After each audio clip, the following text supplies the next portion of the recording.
You're listening to the Tony Kinnett Cast on 93 WYPC. WCYTV. Here on the Daily Signal. Good afternoon, and welcome to a slightly earlier episode of the Tony Kinnett Cast than we were anticipating. Our plan for the episode today, just in all transparency, was to share with you a very powerful special that we were able to feature from the American Border Story, as well as the Independent Women's Foundation and Forum. But news happened a little bit earlier than we were expecting, and we're now clear to report that the Trump administration is reviewing all 55 million people within the United States on visas for potential deportable violations. Now, we're going to break this down because this is a serious update this has never happened in the history of the United States. The last time there was a visa observance or a visa double check, one might say, was during World War II. That was the last time the United States had and I'm not talking about Japanese citizens either, a large-scale visa double check was done in part to offer certain citizenship pathway requirements regarding the draft to get U.S. soldiers to fight in World War II. So now that we're looking at the stated goals of the Trump administration, a lot of Americans, as you know, especially on the right side of the aisle and even the center part of the aisle, according to polling that has been confirmed from Reuters to Ipsos to Morning Consult, from Fox News to NBC polling, Americans' centrist position, the majority of Americans believe that effective immigration policy necessitates mass deportations of those who do not belong here.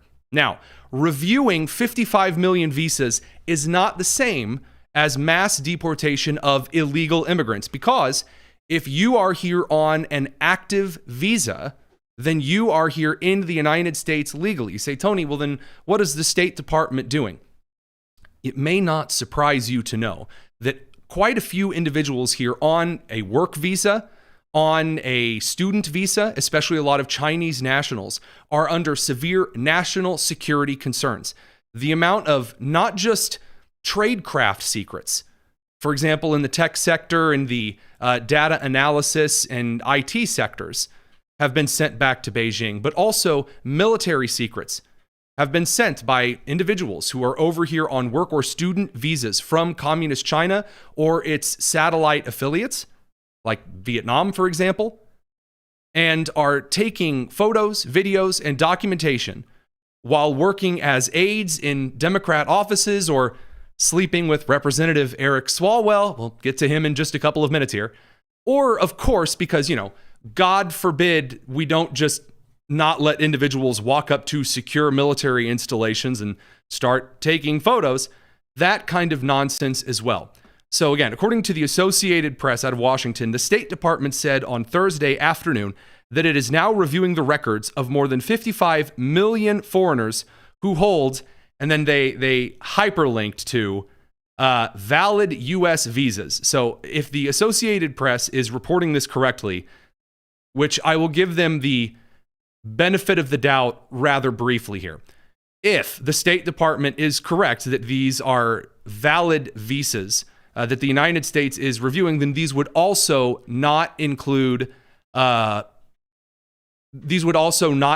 individuals who have overstayed their visas. Although we're told by individuals in the State Department who have previously gone on record with the Daily Signal that a series of overstayed visas have already been referred over to the Department of Homeland Security. So, in a written answer to a question posed by the AP, the department said that all U.S. visa holders are subject to now continuous vetting with an eye toward any indication that they could be ineligible for the document. So, should such information be found, the visa will be revoked, and if the visa holder is in the United States, he or she would be subject to deportation. Looking for indicators of, and here's the list: ineligibility, including visa overstays. Now we have a problem with the Associated Press article. The very first thing that they listed as a problem for the State Department reviewing visas, they said earlier in the article, active, valid U.S. visas. Quote, 55 million foreigners who hold valid U.S. visas, end quote. But it said the department said it was looking for indicators of ineligibility, including visa overstays. To the journalism majors over at the Associated Press, just a bit of advice here. If I am reviewing all of the valid driver's licenses in the state of Oklahoma, I am not going to count expired driver's licenses in Oklahoma. I know that's crazy to imagine. If I am examining all of the fresh croissants in a bakery, I'm probably not going to count the muffins. I know that's an insane thing to think here. The Associated Press can't write though, so we'll move through here. So visa overstays, criminal activity, threats to public safety. You know how many times we go through was known to local authorities before, driving through a group of people or setting women and children on fire, the various things that active visa foreigners often do in the United States. And then engaging in any form of terrorist activity or providing support to a terrorist organization. According to the department, quote, "We review all available information as part of our vetting, including law enforcement or immigration records, or any other information that comes to light after visa issuance indicating a potential ineligibility." Here's where the left is already losing their ever-loving minds. We're already there. They are freaking out because Secretary of State and acting National Security Advisor and head of the National Archive and probably the chairman of NASCAR at this point, Marco Rubio, the Cuban with more attitude than half of the island, that stellar individual has stated that if you don't like the United States and your social media shows that you hate the U.S. and you apply for a visa here, then you're not going to be allowed to come here. Well, that's a big problem because one of the things that individuals, let's say in communist China, in the Middle East, are encouraged to do by their totalitarian governments include being very anti-American. And this has the left very, very upset. Why? Because that's who is paying their universities. As has been stated on the record in congressional hearings, the Chinese nationals and nationals from other nations around the world, like Qatar, for example, they don't take any scholarships for their students to come in their Ivy League universities and take classes. They pay the full Monty, the whole check. It's a very big money opportunity. Yeah, sure, they may, cause a little bit of local and domestic terror. They may share certain things with Beijing or with Qatar that shouldn't be shared with foreign governments. Sure, they also may incite domestic unrest and things that we've seen at Columbia University, for instance. But, they pay us, so, we got to let them in. Well, that's no longer the position of the United States government at long last. And this has the left losing it. And by the way, after being promised for years and years and years and years and years that everyone in the United States who was coming into the country was either, what was it, Nick, like a pregnant mother with young toddlers or some old grandpa in the park playing checkers, everybody love him. He's a great guy. And yeah, there are a few of those, but there's a lot of, what would you call them? What's the age range, maybe the skill set of a lot of these people funneling into the country? I believe the general term used is military-aged male. Yeah, dudes in their 20s with nothing else to do who don't have any marketable skills. And I say that because we are still working on our investigation on a lot of these building companies who have been suspected of hiring illegal immigrants who do very, very, very shoddy work. That investigation, we're currently reaching out to a couple of the content creators who work as building inspectors in the southern United States primarily, who are roasting a lot of these people. They're in a lot of legal battles because these building companies don't like being exposed for hiring a lot of illegal immigrants. So we're, again, doing our due diligence here, not to give anybody any grief in the middle of a lawsuit. It turns out that those guys who the left wants to funnel into the country as quickly as they can, no holds barred, because they want to exacerbate the number of individuals in their districts. Again, you have not just state representatives and senators, you have the heads of Congress on the Democrat side of the aisle openly preaching, pleading, begging for these, again, people who are military-age males who do not offer any discernible skills, often do not speak English, cannot read road signs, cause major death-causing accidents on the road just because they pop a U-turn in full traffic. And whereas the previous policy was just Let them in. Don't think about it. Just go right ahead. Now that no longer, thank God, appears to be the case. 16% of the population in the United States is currently a visa holder. And given the current state of the economy, given the current social unrest, given the apportionment rates in the census, that is in fact a problem.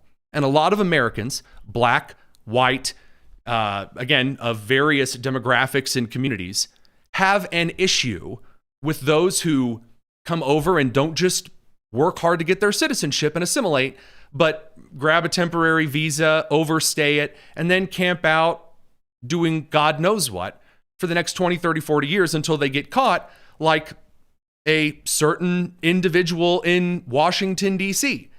The left is still losing their mind about this what was his name, David from Washington, D.C., who was pulled out of his car and then starts screaming in Spanish. I'm going to play this again because the reactions after this story has already been debunked are wild. So pulls him out of his kind of his hatchback there. They tell him to put his hands on the car. So far, totally fine, totally within the rules and regulations of federal police authority. Put your hands on the car. Not a difficult thing. What does he do? He tries to run, and they wrestle him and throw him to the ground. He starts screaming in Spanish. I have a family. I'm not a criminal. And then, as we talked about yesterday on the show, it turns out, the dude was a criminal. Yeah, the dude had been, again, previously arrested for the solicitation of sex and just outright rape of minors, under 13 minors. You say, why do you make that distinction? Because it's not as though there is a kind of a social distinction between pedophilia and hebephilia. The idea that there are some creeps who think a girl looks old enough but it's like a teenager. And then there are the extra right on the firing squad. I'm sorry, just crane, rope, those who go after children, little baby children, just straight for the rope. That is what appears to be this particular individual. So, of course, you have people like Representative Jasmine Crockett, because of bleeping course.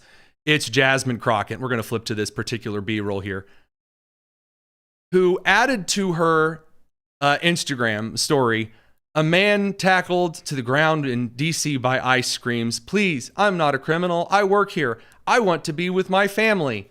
So she added this to her story because, again, the narrative is that, the Trump administration is super stinky, awful, terrible, fascist people. And again, the Fairfax authorities, a blue area, chose not to prosecute this individual, though it is on the record, this is a guy who is a blatant, gross sex offender, at the very least. This is just like Kilmar Abrego Garcia. They're going to do this exact same thing over and over and over and over again. And they're going to deserve each and every bit of scorn from Americans that they receive for this kind of nonsense. Now, speaking of how Jasmine Crockett is responding to things, she's also very, very, very upset with Trump dispatching the National Guard to Washington, D.C. Because the National Guard in D.C. is doing really awful things. Here's a video of a National Guardsman deporting and arresting just a kind, sweet black grandmother. And we were on. Oh, let me pull that clip up. It's going to strike you to your very core when you see this one. I'm not sure we can even play it on the air. Look at it. Look at him. Oh, wait a minute. You mean he's just helping the lady down the stairs so she can get to her train?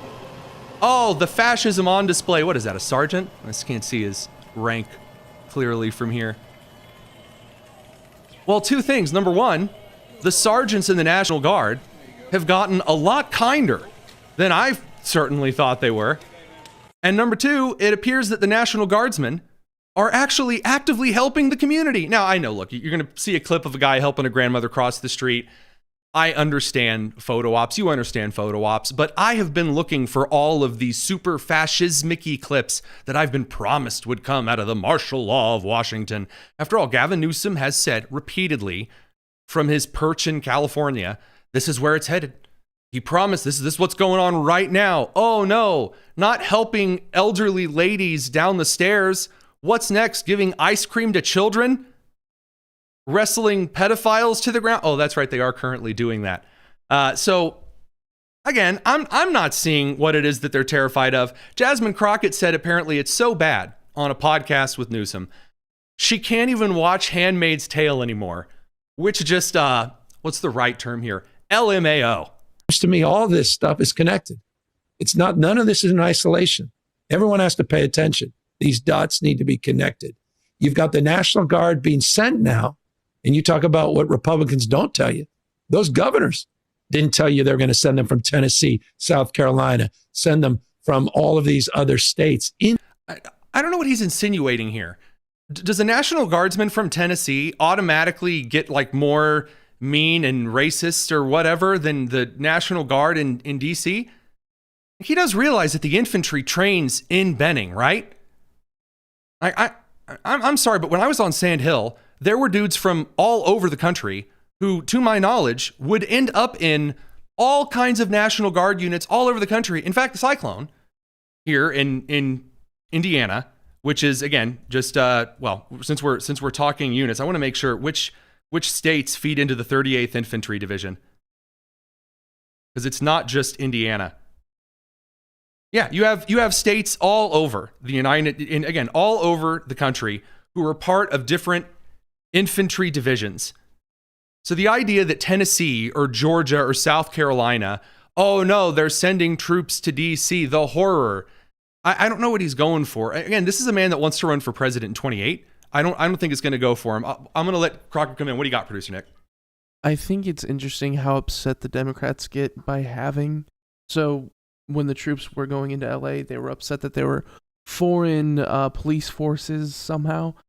It seems that they're confused by the fact that the local police forces failing, necessitating outside police forces coming in, is the problem in their mind. Yes, of course. Only when cops are getting, chunks of concrete thrown at their head. Again, all of the respect for the Capitol Police went right out the window that they'd built up. Anyway, let's hear Crockett. To Washington, D.C. You work there. You spend a lot of your time there.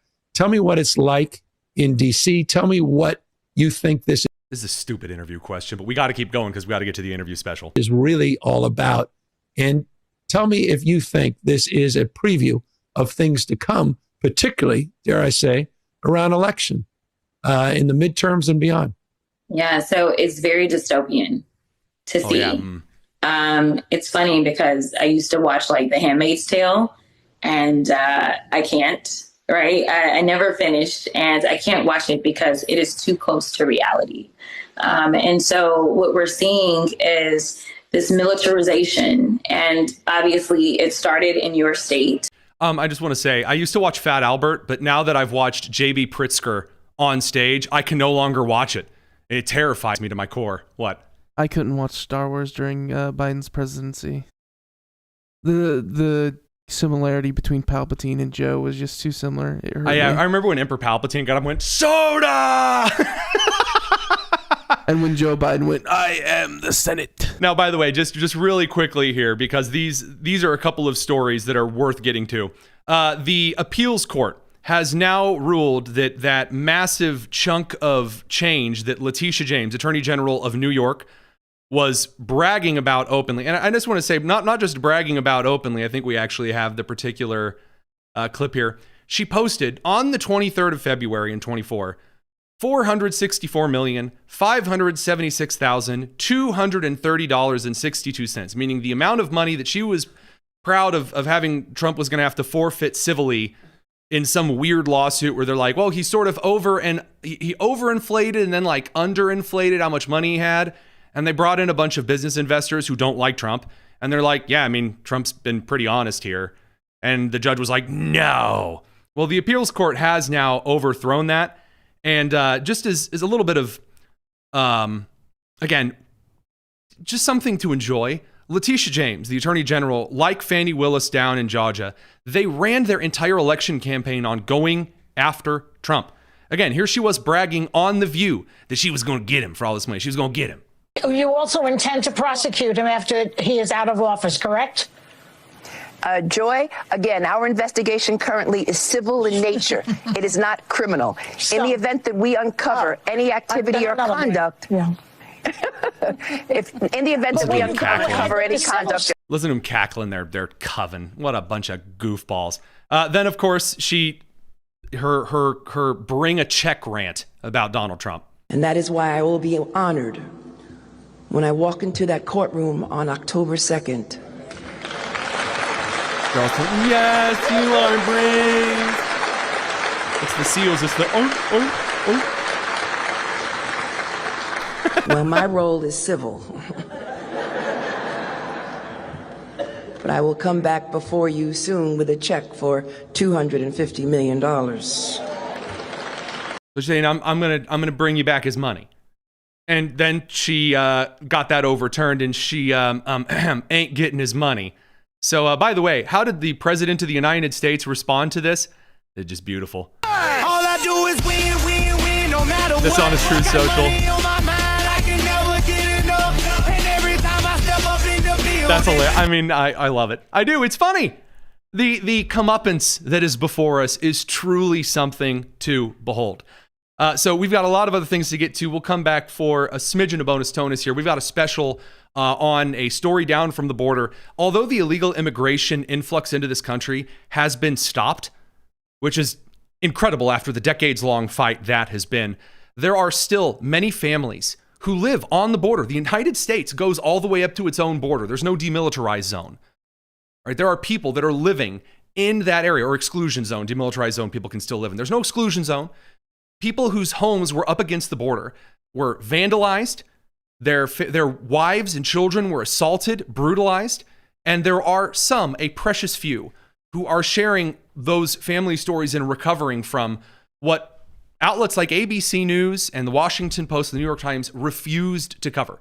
Again, while many of us are going on about our lives, immigration is no longer one of the top concerns and polling issues for Americans, illegal immigration. Many think that the influx has been solved. There are many Americans who are still going through a decades-long, a lifelong rebuilding after how this has affected them. So we're going to go over to that. Don't go anywhere. It's the Tony Kinnett Cast here on The Daily Signal.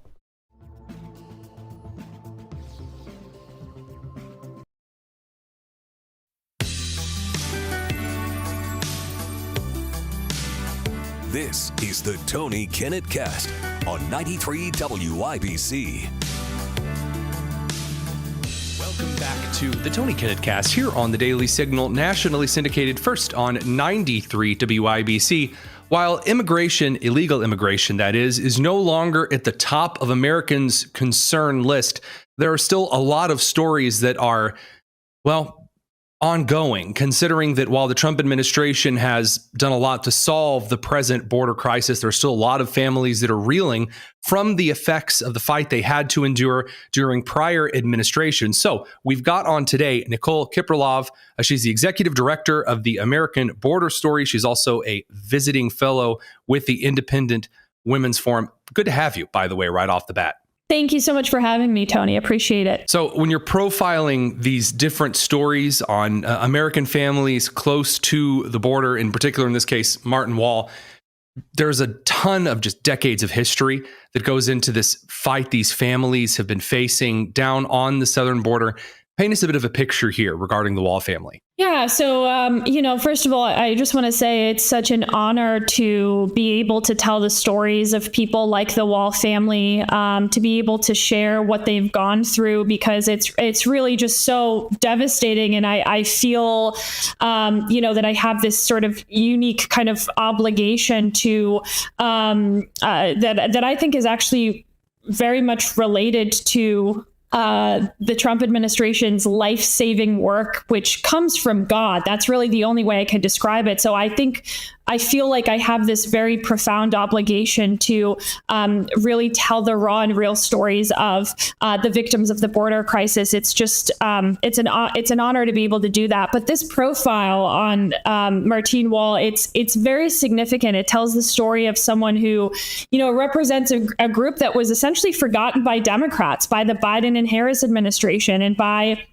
the mainstream media, and that's, you know, the victims of the illegal immigration crisis that Joe Biden and Kamala Harris created. And Martine's story is what the collapse of law and order looks like in rural America. These ranchers and farmers like the Wall family, you know, who have been impacted by the crisis, they're the very heart of American society. They don't deserve this. No one deserves this. And let's talk about that real quick, what it is that they deserve. And I want to make this clear because you never see this reported in the Washington Post, the New York Times. You never see it on CNN, MSNBC. You never see it in the USA Today, the Kinnett network. You never see it at PBS, NPR. What it is that is being done to the Wall family in this particular instance. The story that was painted in legacy media, still is painted, is all of these wonderful, kind, sweet abuelitas crossing the border and pregnant mothers and kindly old grandfathers that were just looking for a better life. But then you look at what has been done on the ranch of the Wall family, who would have their property defaced. They would cut his fences, vandalize all kinds of stuff, buildings on his property, leave feces on the porch steps. I mean, this doesn't sound like kindly looking for a better life. I mean, this seems like direct targeted harassment and violence that is just for what? Existing in your own country's borders, close to the border? Right. That's exactly what it is. And like you said, the mainstream media absolutely does not paint an accurate picture of what's going on. Look, Martine Wall, he didn't ask to become a border security operative, but that's essentially what he had to become. He's a rancher. He's a father. He's a businessman whose ranch in Eagle Pass in Texas turned into an unauthorized highway for cartels and smugglers, right? These are not the innocent abuelitas and the innocent people just crossing looking for a better life. These are very dangerous criminals who have, like you said, wreaked havoc on his ranch, on his property. So it's tragic. But look, the Democrats, they love to talk about compassion and human rights, but on their watch, there's zero compassion. There's zero human rights. They've abandoned American citizens like the Wall family, who for 4 years, Tony, have had to deal with an invasion on their doorstep, literally on their doorstep. And, you know, I've talked to the family extensively, and their world was, before the Trump administration came into office, was one in which his wife and children were left vulnerable, his property ransacked. We're talking about, again, organized human smuggling, drug trafficking, property damage, threats to personal safety. Sometimes this place is real hard to defend, but it's my home. If I could live anywhere in the United States, I'd be in Texas. And if anywhere in Texas, I'd live right here on this border. There's a romance, there's a ambiance about this place that it's unlike anywhere else. My name's Martine Wall. I live in Eagle Pass, Texas. I ranch and import cattle from Mexico and feed cattle. My family leased it for, they had a 100-year lease on this place, and so they've been here since I believe the late 30s, early 40s. And in 2021, May 20th, I had to own it, so I bought it. It's been a dream of mine. I mean, I was living my dream. Every day I woke up, I lived my dream. The day I bought it, that night we were laying in bed, me and my wife, and she woke me up, and there was some illegals that were there in the kitchen, and we had to go in there, and just having somebody in your kitchen that you can't do nothing about, that are pretty much, that they have no respect for you, they just pretty much spit in your face, and we called the Border Patrol, and they told us that we were on our own. The local sheriff's department didn't want to do anything, and so we had to kind of fend for ourselves. And it was a pretty empty feeling when your wife doesn't feel safe at your own home, at her own home that you just bought that day. The railroad splits our ranch in two, and our southern half is going to be the U.S. Customs for the railroad. So then they run the X-ray machine, the trains through the X-ray machine, and the illegals were wanting to get on the train to ride the train north, and they couldn't get on until it went through the X-ray. So they would just come and congregate right there on our house, waiting for the train to pass to where they could get on it. And hundreds of them a day, hundreds. Sometimes there were 400 or 500 people out there. After Biden went in and they started coming, we didn't get to have any cattle anymore because they would cut the fences so bad and cattle drew. I couldn't keep them in. I couldn't keep 20 head of roping steers in. They'd cut the fences on our arena, and so our days consisted of from probably 8 to 2. We'd be fixing fence that they tore up the night before, and then the last 2 hours a day we would start, fixing windows and tractors, or they burnt the engine up on a bulldozer, and just all kinds of stuff, trying to secure things down that they're not going to steal. At one point I was at my arena and I was welding, and I kept my doors open in my truck to where I could hear the phone ring over the welder, and I was 10 feet away from it welding, and I had my hood down, and when I got done I went back to my truck to go call the house to check on everything, and I couldn't find my phone, my briefcase, my pistol, my computer. Everything in my truck was gone. And the guy that works for me, he came over and he saw a bunch of little footprints on the passenger side of the truck in the dirt, and we tracked those footprints for about 1.5 miles, 2 miles, and a girl had him, and she had a backpack on it, and we called my phone and it rang in her backpack. Border Patrol, number one, they were too busy. They just said, call somebody else. So we called the DPS, which they had to call the county police. And our sheriff came out there, and his exact words was, "Por besito, Martin, you have enough." And he let her go. And it's this kind of stuff that pushed immigration during the election campaign of 2024 over the economy for a few short months as the number one priority for Americans.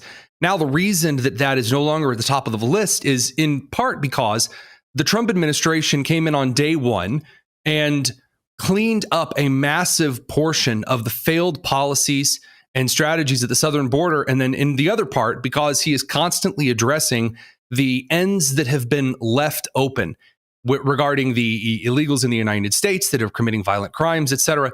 But it's going to take decades, not just a year or so. It's going to take decades to rebuild the lives that were ruined, that were lambasted by this onslaught of fighting age men crossing the border from God knows where, not in pursuit of a better life, but to commit the same type of gross, defamatory, disgraceful acts that they were often participating in the countries that they came from. Not just like we've talked about, the kind abuelitas. These are the individuals who have committed egregious acts in Central and South American countries, Middle Eastern countries, and then they just want to come through because some 45-year-old suburban woman from New York is going to clutch her pearls on national television and say you're racist if you don't let them in.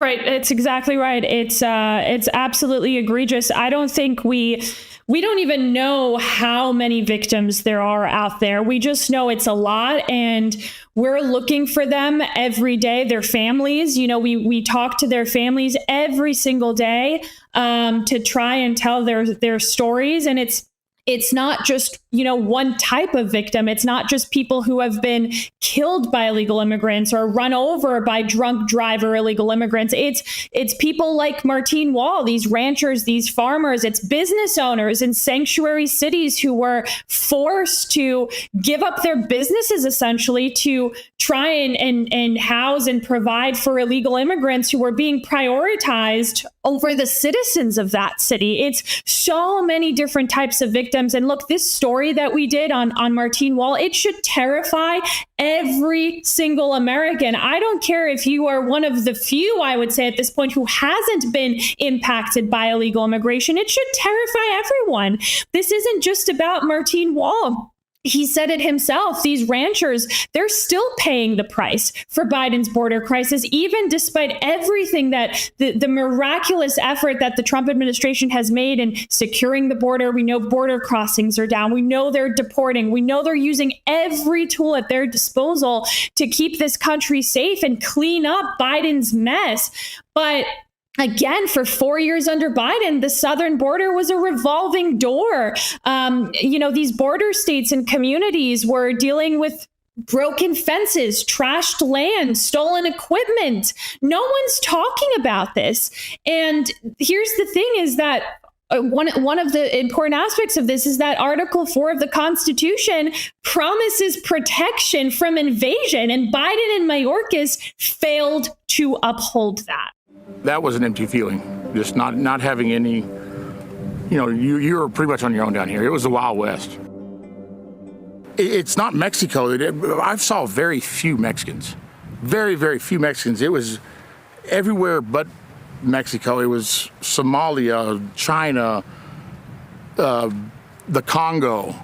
I mean, people from all over the world, Russians, they were all from all over different walks of life everywhere, and they were out of prisons. They were all had records, and they would just sit there and, you would see them, the guys would catch them, and 2 days later you'd see the same people coming back through.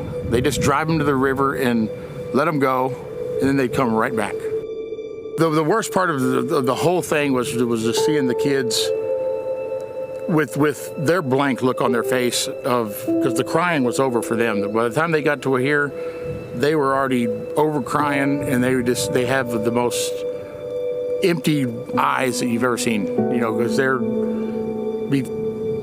13 kids with 3 adults, and knowing that they're not their parents or loved ones or guardians. They're, you at one time I tried to give some water, and to watch the adults rip the water out of the children's hands to drink for themselves is heartbreaking, because knowing those kids are what they're going to have to go through. We found a woman that had been raped by 12 different men, and I was really scared for my daughter because there were so many girls that had been raped that they'd found that were beaten. I mean, I said one, but there'd been lots of them. You'd be driving along there, and you'll find a little shrub brush, and they'd have panties and little socks and undergarments, little bras, and hanging in the trees as a shrine, as knowing somebody got raped there and that they were shrining it and being 100 yards from your house really bothers you, knowing that happened within eyesight of my house, and that kind of gets you really. Makes you second guess, are you being a better parent by keeping your kids involved in that? But I promised myself that I wouldn't have my kids be a prisoner in their own home. So I still let them go around the ranch and be kids and act like kids. But I had to send my daughter out with a pistol. And my son, he couldn't go ride his bike and do things with normal kids that I got to grow up, doing, exploring, and you couldn't do that with him no more. It was just, there was people just all the time, every day, all hours of the day, just surrounded your place. Before, we used to have people that came across that were looking for work, but under the Biden administration, it seemed like it was mostly like criminals, and they didn't want work or anything. They just came here to be destructive. All I was trying to do was make a living, to hold my cattle, I had to go as far as leasing land, in 500 miles away. And to have another total expense like that, it's not feasible. It just doesn't work. The day Biden went into office, it was like he turned it on. And here they come. And the day Trump went in, it was over. So it was all, it leads me to believe it was all, by plan, 100%. I mean, I've never seen anything like it. Just from 1 minute to the next, it stopped. what the illegal immigration did in the Biden era was I quit counting at $364,000 because I was just obsessed with it. I'd just sit there and look at the numbers and wonder how I was going to make it tomorrow, or make payroll, or buy groceries or anything. I just don't think you could dig a hole that deep. So when you're that far down, it's easy to look up. We spent our hard money, everything that my husband's worked for to buy this place that his grandparents never had the opportunity to buy. And then as soon as we buy it, then we get all this destruction, and we haven't had a chance to enjoy it. All we've been doing is defending it the last 4 years because we just got it in 2021.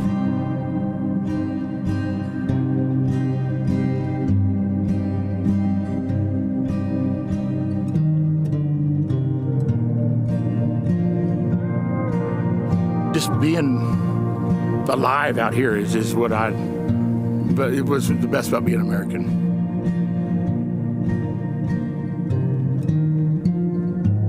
Being able to skip rocks at the tank and being able to teach my son about, grasses and where they grow. And it is the freedom to worship who you want to worship, to the capitalism to make your own way in life. That's what makes me feel like an American. This is America. You don't find this anywhere else. And this is one of the things that we need to keep in context, that the constitutional rights of individuals, we're talking about due process, just like it's some magical spell being held in front of individuals' faces because, God forbid, you kick out someone who illegally came into this country in the first place. The real due process of upholding constitutional rights for Americans begins with ensuring that those who live in border states, that those who live in any state or commonwealth in the country, are protected from the direct targeted violence of foreign invaders. I think that's very, very, very good point. So, of course, we're going to link to this particular feature down in the description. Nicole Kipralov over from the Independent Women's Forum. Thrilled that you're able to stop by and join us. And then, of course, check out American Border Story as well. Thank you so much, Tony. Appreciate it. We'll be back in just a second. Don't go anywhere. It's the Tony Kinnett Cast.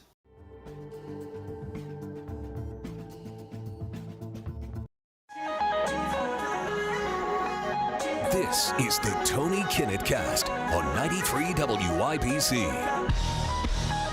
So, just as a little quick aside here at the end, I did want to point out that families like these are the reason that Trump solving crime right now with, again, deploying the National Guard to extremely high-risk areas and encouraging Republican governors to do a lot of the same, the reason that is going to be effective, you have so many Americans who have stories just like the family in that American Border Story feature. So many Americans who aren't active politically every day on their phones, on X, taking poll questions, saying, yeah, I'm voting for this person or for this person. The Democrats are not gaining any followers because Americans who go through things like that, they call racist and homophobic and bigoted and xenophobic and all of the other things. Whereas Republicans, although not perfect, right now, according to the policies put on the table, are trying to solve things, not just with the traditional ideas that many have advocated for. Instead, building a coalition and utilizing executive action as it exists, not as we would wish it to be. Not pretending there's a future version of the board game we might play with amazing unicorn fairy perfect rules. But in the fight that we are in right now is one of the reasons why that the current coalition, while not impenetrable, is far more durable in the long term and is completely upsetting current trends and forecasts. This is something that pollsters like Harry Enton and Nate Silver have pointed out. It's something that those on kind of the Pew Research Center side of things consistently point to. And that is where we're going to have to leave you for today. So we'll be back tomorrow at 7 p.m. I have to head to a news hit over on News Nation just to be transparent with you as always. So you guys have an excellent evening. Take care. It's the Tony Kinnett Cast here on the Daily Signal, nationally syndicated and first on 93 WIBC.